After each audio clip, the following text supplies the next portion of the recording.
pada hari ini kita sudah melaksanakan penutupan air limbah yang diproduksi oleh PT Primerindo yang sudah 6 tahap.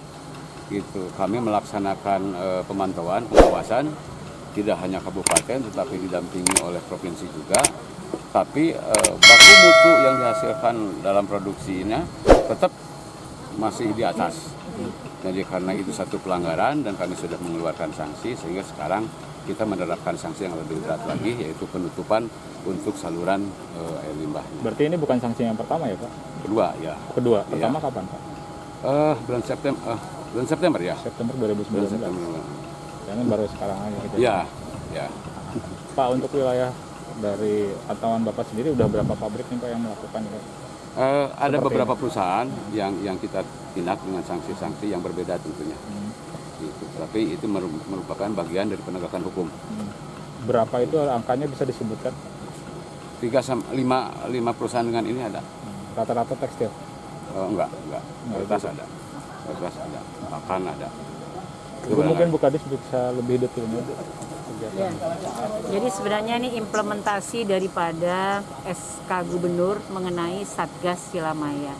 Bicara satuan tugas adalah keterpaduan berbagai pihak untuk Silamaya. Dan Satgas Gubernur, wakil dan Satgas bidang pemerintahan para bupati. Silamaya kan 3 kabupaten ya, Subang, Kerawang, Purwakarta. Kemudian wakil dan Satgas bidang penataan ekosistem dari Panglima Kodam 3 Siliwangi dan penegakan hukum dari Polda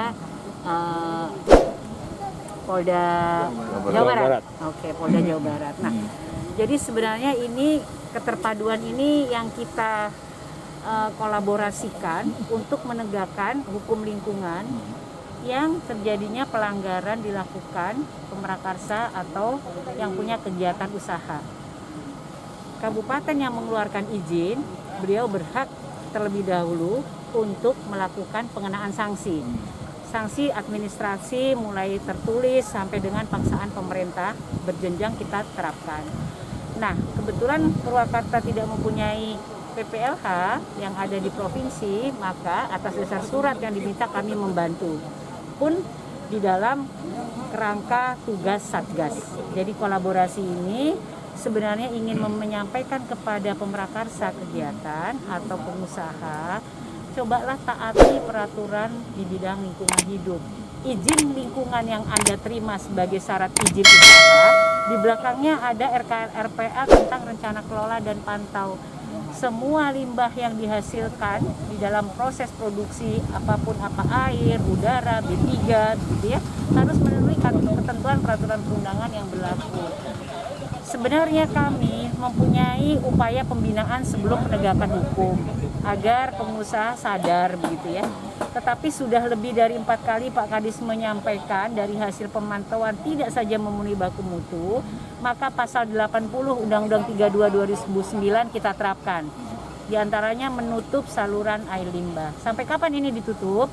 Sampai cepat mereka melakukan pemulihan terhadap pengenaan sanksi ini. Kalau sudah dipulihkan dan sudah kita ukur lagi kualitas airnya, parameter pencemarnya tidak lagi melebihi baku mutu, maka bisa kita cabut lagi gitu. Bu, ini awal kronologisnya gimana Bu? Apa ada laporan dari pihak dinas terkait atau dari masyarakat langsung ke DLH? Betul, ini kolaborasi tadi ya, saya belum menyampaikan ada patroli sungai dari masyarakat. Jadi nggak mungkin provinsi dari DLH, teman-teman dari Satgas yang lain manteng terus gitu melihat daily activitiesnya, tapi kami dibantu masyarakat. Atas dasar pengaduan masyarakat, kita bisa melakukan pengawasan gitu. Bu, setelah ini ternyata masih melanggar juga, ini nanti bentuk sanksinya seperti kita apa? Lihat di berita acara nanti kita akan ada kesepakatan sampai berapa lama mereka melakukan pemulihan. Sampai kesepakatan waktu untuk pemulihan belum dilakukan, bisa saja naik ke pasal 79 kepada pembekuan izin lingkungan. Bisa ditutup ya Bu ya perusahaannya gitu? Iya, izin lingkungan kalau sudah dibekukan bahkan dicabut, izin usaha kan sudah pasti akan terdampak terhadap itu. Tapi saya berharap lah sampai di sini saja segera mereka melakukan lagi gitu, supaya memberi contoh sebenarnya kalau sudah dilakukan pengawasan ya jangan ingkar janji gitu kan, supaya memberi kepada yang lain juga contoh yang bagus ya Pak Kadis. Iya betul. Bu, Saya total kira yang sudah teridentifikasi kasus seperti ini Jawa Barat berapa kampus? Oh banyak, Citarum aja kita Terakhir 180. Ya, Citarum terakhir 200 ya. Saya lupa data yang Silamaya, terus Silamaya nggak sampai 100 lah. Belum Silamaya 100. Tapi kalau Citarum sekitar hampir 200-an. Rata-rata kasus seperti ini, maaf ya Bu, tidak berujung di meja hijau. Kenapa sih Bu? Bisa nggak saya dibantu Pak polisi?